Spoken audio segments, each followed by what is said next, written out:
deepest need of every human heart is to be loved and to love. And since sin damages love, only God's mercy given to us through Christ, who forgives sin at its very roots, can bring us the fulfillment that we long for and give us true joy. Here's how St. John Paul II put it in his very first encyclical letter. Man cannot live without love. He remains a being that is incomprehensible for himself. His life is senseless if love is not revealed to him, if he does not encounter love, if he does not experience it and make it his own, if he does not participate intimately in it. This, as has already been said, is why Christ the Redeemer fully reveals man to himself. If we may use the expression, this is the human dimension of the mystery of the redemption. In this dimension, man finds again the greatness, dignity, and value that belong to his humanity. In the mystery of the redemption, man becomes newly expressed and, in a way, is newly created. If you are watching this retreat guide, you have already experienced, to some extent, the redeeming power of God's merciful love. But think about all the people who haven't experienced it, who don't even know about it. Think about how different their lives would be if they knew, truly knew, that they are loved infinitely, mercifully, personally, everlastingly by their Creator and Redeemer. And think about how different the world would be if more people believed in and experienced that love. Think about how much more goodness, wisdom, peace, joy, and courage there would be.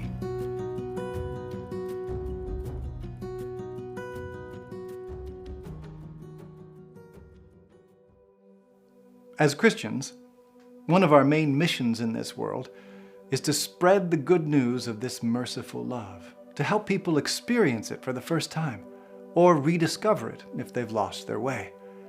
And in another one of God's amazing providential gifts, the more we spread that good news, the fresher it stays in our own minds, the more fully we benefit from it ourselves.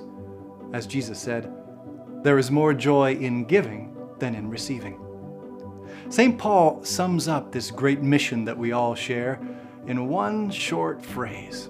He writes to the Christians in Corinth to tell them, "So we are ambassadors for Christ, as if God were appealing through us." Ambassadors for Christ, messengers of God's redeeming and merciful love, bearers of the greatest gift that any human being can ever receive, the sure knowledge that they are loved with a limitless love no matter what. That's part of who we are as followers of Christ.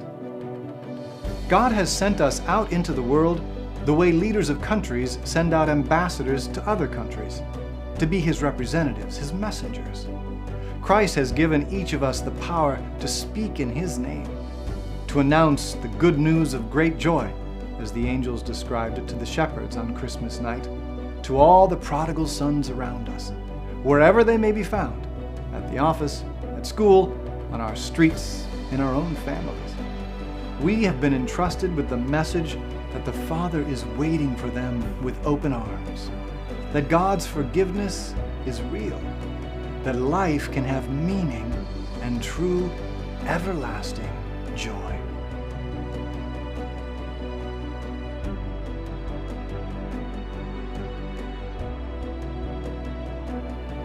Have you ever wondered how the parable of the prodigal son would have ended if the older brother had been a better brother? Let's think about that just for a minute. The younger son abandons his father. The father has to respect that. He can't force his son to love and trust him. He can't go out and try to force his son to come back home. He simply has to wait, hoping that the son will have a change of heart and return. But the older brother doesn't have to wait. He doesn't have to be passive. If he had really cared about his father and his little brother, instead of just caring about himself, he would have gone after him. He would have done more than just criticize and judge him. He would have at least made 1 or 2 trips to go and search for him. We can imagine the conversation they would have had if the older brother had found him at the pig farm. The older brother might have said something like, "We miss you, and we would love for you to come back." The younger brother might have answered, "But how can I, when what I did was so horrible?" "Don't worry," we can imagine the older brother saying. "Just come back. Trust me, we'll work it out. You don't have to stay here eating corn husks anymore." How much joy that simple effort, even if it had been unsuccessful, would have given his father. And how much of a help it might have been for his younger brother. And how much meaning and fulfillment it would have brought himself. Each one of us is surrounded by innumerable younger brothers who are lost and sorrowful. The world is full of so many people who have wandered far away from the Father's house and are miserable, not knowing where to turn, not knowing how to come back to their true dignity. It's not hard for us to open the eyes of our hearts to see them. How easy it would be to invite them back to the Father's house, to experience God's mercy, and how much joy it would bring.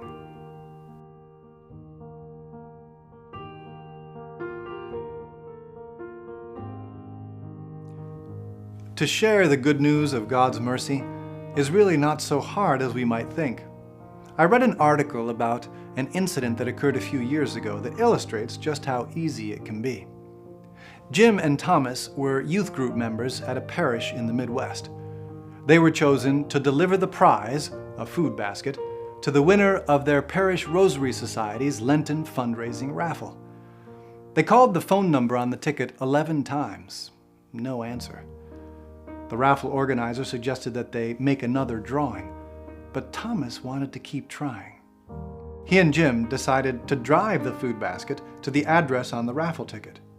The address led them through the snowy streets to a run-down apartment building in the poorest side of the city.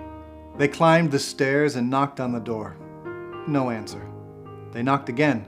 Still no answer. They waited, knocked again, waited some more. Finally, they got back in the car and started to drive away. But a strange feeling came over Jim, and he turned the car around. "We're going to try one more time," he said. Thomas didn't argue.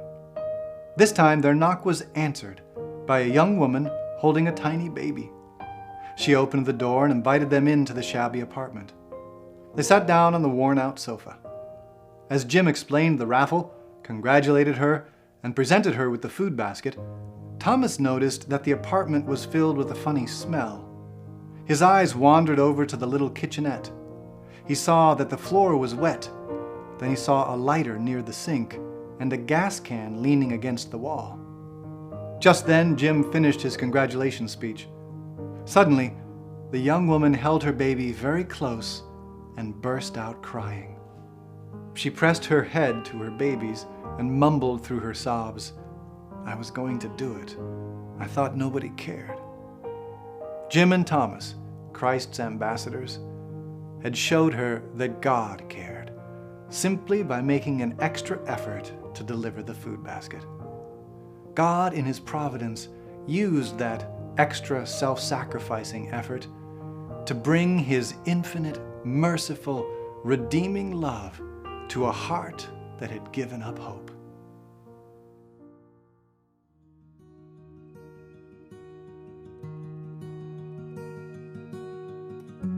We are all ambassadors for Christ. We've all received the mission to help spread the good news of Christ's limitless mercy, and in so doing, to help spread the transforming power of Christian joy.